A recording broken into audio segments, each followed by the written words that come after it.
Welcome to Manny's TV Talk, where we will talk about all of our favorite reality TV shows and news surrounding them. Grab a snack, a drink, and get comfortable because this starts now. I have breast cancer. Oh my God! No. No. Yes, I have breast cancer. What is up? Welcome in to our recap of the Real Housewives of Miami, the new episode, which is episode 2 of season 6. Let's get started because in this first episode, the first scene is Nicole with her little boy. She takes him to go get some ice cream, and then she calls Guerdy to plan a good dinner with just good vibes. Then we see Lisa. So Lisa's boyfriend, Jodi, he now is staying in Adriana's previous house. So that's pretty interesting. Adriana comes over with both of them, and she's pretty much, doing a tour around the house to see the changes that Jodi has made. And it's completely different than when she owned the house. I mean, it's new flooring, new furniture, obviously. So it's pretty interesting for her to see that. I need to call the Bravo executives and have them explain to me why the Miami OG is not a full-time housewife.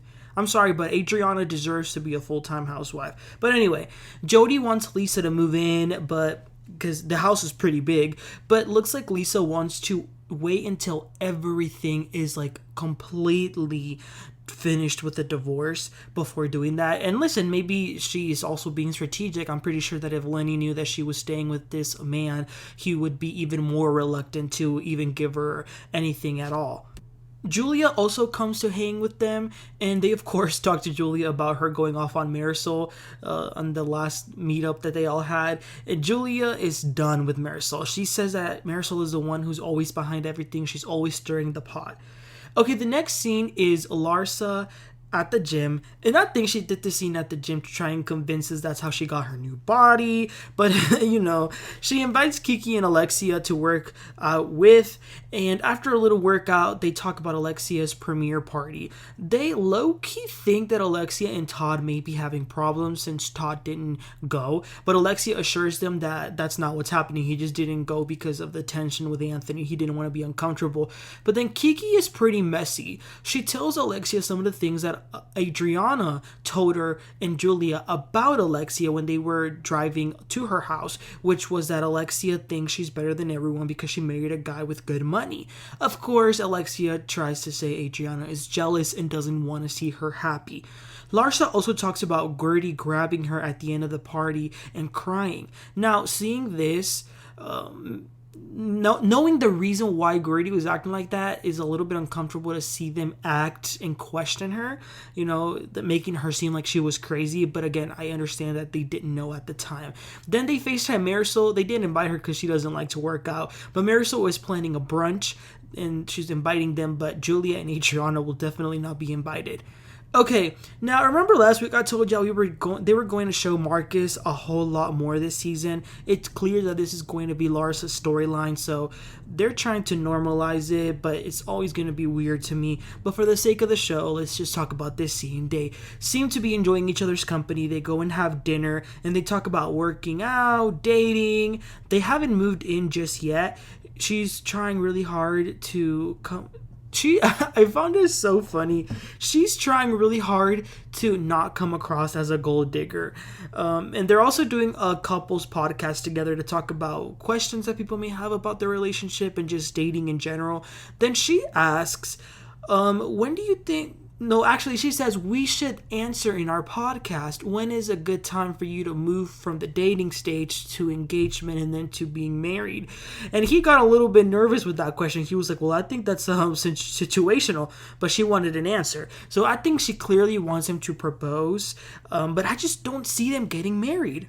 Moving right along, Lisa is on her way to the courthouse once again. Poor Lisa is fighting for her life. She is asking for child support, obviously, but she's also asking for spousal support, at least until they get the divorce fully finalized. So, because she needs money for the lawyer fees and stuff like that. Now, that is definitely going to be a contentious legal fight that she's having with Lenny. Because remember, he's gonna be a piggy bank for the other girl, so he needs to save all the money he can for that other girl, not for Lisa. So on her way to the courthouse, she gets a call from the attorney, and he says no need for you to come. You can go back. He has agreed to pay. So it's a small victory. He's agreeing to pay $8,000 a month, which it's all right. So then it is time for Marysol's brunch. Seemed pretty underwhelming, but then it started to get a little bit more exciting as the people started to come. The ones who attended were Lisa, Kiki, Alexia, and Larsa. One thing that's pretty interesting, because Kiki mentions it, I didn't realize that Lenny's mistress had a husband who she left for Lenny. So that sucks. So it's kind of like that husband and then Lisa were the ones that, had to suffer from that relationship. They also talk about Todd, but Alexia once again reassures everyone that she and him are okay. Then Kiki wants to ask Lisa if she's sure that Jodi isn't a rebound. But Lisa talks about all of these feelings and emotions that she's never had with Lenny, but she's experiencing now with Jodi. And to be honest, he seems like a pretty cool guy. So I hope that they can continue to date and hopefully be happy. Larsa then says that she's still confused about Guerdy and why she kept saying that she was going to need her back at Alexia's party. So in the meantime, as this brunch is happening, the girls hang out. The ones that were not invited to the brunch. Guerdy, Adriana, Nicole, and Julia. Right away, they ask Guerdy why she was so upset at the Nuevos Horizontes party. But you guys, we see Latino legend Emilio Estefan once again. He approaches to say hi to Adriana. Gloria was at the restaurant as well, and wow, that was an incredible moment because he gave Adriana a song and he even played a little bit of the song for the girls. So after they said hi to him and all of that, then the juicy part comes. So when Adriana was leaving Alexia's party last episode, she saw that Todd was outside the building. She went up to him and said that she apologized if she ever did anything, but he told her, "Don't worry, you never hurt me." Then Adriana said, "Looks like you're gonna need some time to work on your marriage with Alexia." And Todd said, "Right on the nose." Wow. And you know what? I believe that Todd said that. So the other women are shocked because that kind of sounds like there's trouble in paradise. Adriana also mentions that she went to Jodi's house because he's staying in her old house, but they are all happy for Lisa. Then Julia reveals that she got engaged more than 9 times. I feel like Julia has some pretty interesting stories. Listen, if I had to choose what group I would have rather been with in that brunch or this dinner, I would have definitely chosen this dinner. But they once again ask Guerdy, no, like really, what happened at the party? Guerdy says, first of all, Larsa came at me a little bit aggressive, but more than anything, she finally reveals her voice starts to become shaky and she finally says, "I have breast cancer." And it was so horrible, so sad. The women are shocked and they're heartbroken for her. She's going to get surgery pretty soon so they can take their tumor out, and then she's going to have to go through chemo, which is something that it's like her worst nightmare. Guerdy isn't just worried about herself, but she's also worried about Russell and the kids. Like, what are they going to go through? But I love the way these women tell her that they're going to be there for her and that, she's going to be okay, and they rally around her. It was heartbreaking, but it was a very powerful scene to see real friendship be there in that moment for Guerdy. Then we move to Alexia on a date night with Todd. They talk about Peter, Alexia's troublemaking, irresponsible 30-year-old son who is getting into all sorts of trouble all the time, but Alexia continues to baby him.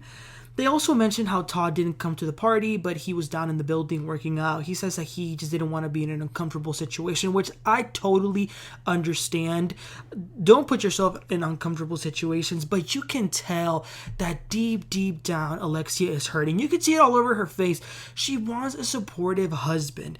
Let me just say this, and I hate to say it because I love Alexia, but I find it really hard to see them lasting past the 5-year mark, but we shall see.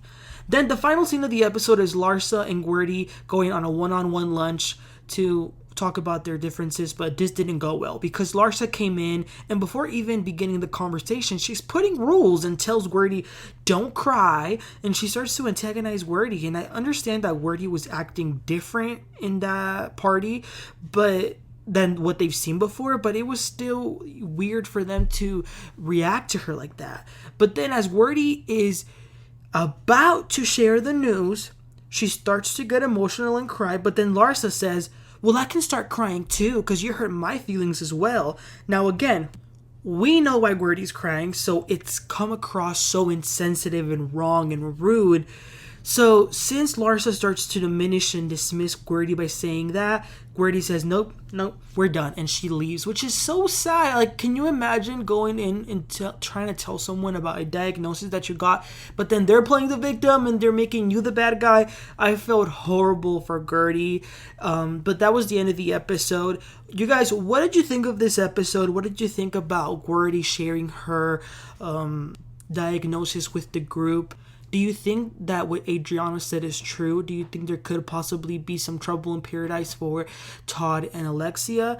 And what do you think about Larsa? So let me know, you guys. Please don't forget to like and subscribe, and I'll catch y'all next time. You'll have a great one. Bye.